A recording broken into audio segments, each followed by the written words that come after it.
A search is underway for a man missing in Lake Michigan after an overnight boat ride turned deadly. Good morning, everyone. I'm Roseanne Tejas. And I'm Harry Porterfield. One body has already been pulled from the water near Burnham Harbor, and 2 other women have been found alive. CBS 2's Susan Carlson is live at Burnham Harbor, where she has been watching the events unfold this morning. And Susan, you had an opportunity to talk to the fishermen who rescued the 2 women this morning, right?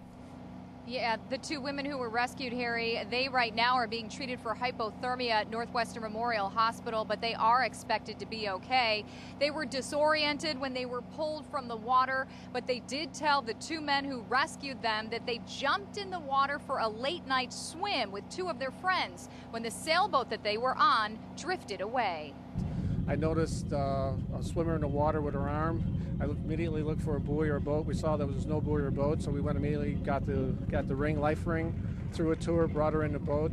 These heroes found more than they bargained for when they took off on a fishing trip from DuSable Harbor shortly after 6 this morning.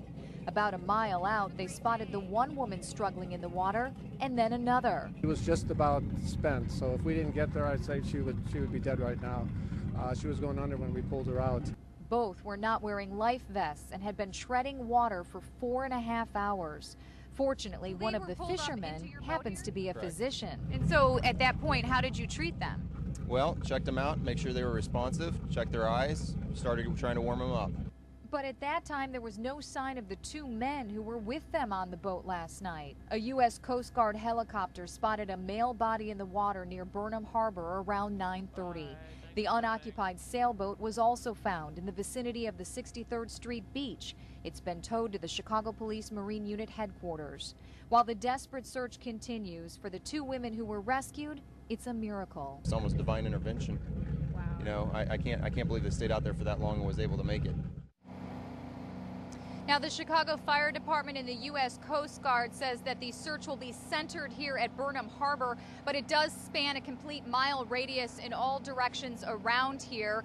As for the body that was pulled from the water, we have not received any identity on that person yet, and no confirmation yet that that was the person on board the boat, but it is presumed to be one of the men that they were looking for. As they continue to search for that second man, they say the search will continue until they run out of gas.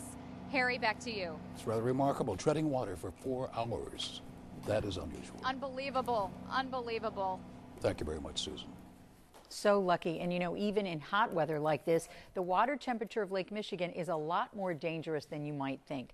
We check in now with CBS 2 meteorologist Don Schwenniker over at the Weather Center. Don, it's still cold water.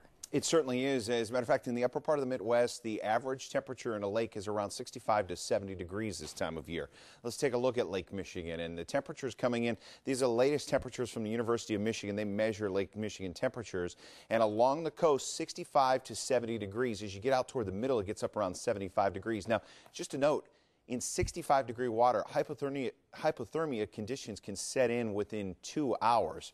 So the fact that these ladies were treading water for 4 hours, amazing that they didn't succumb to some of the symptoms earlier than that. So, and just a reminder, if you're heading out into the lakes this weekend, you go in the water, stay in only for a little bit, come back out. It's still chilly on your body, even though it may feel hot in the air. Roseanne?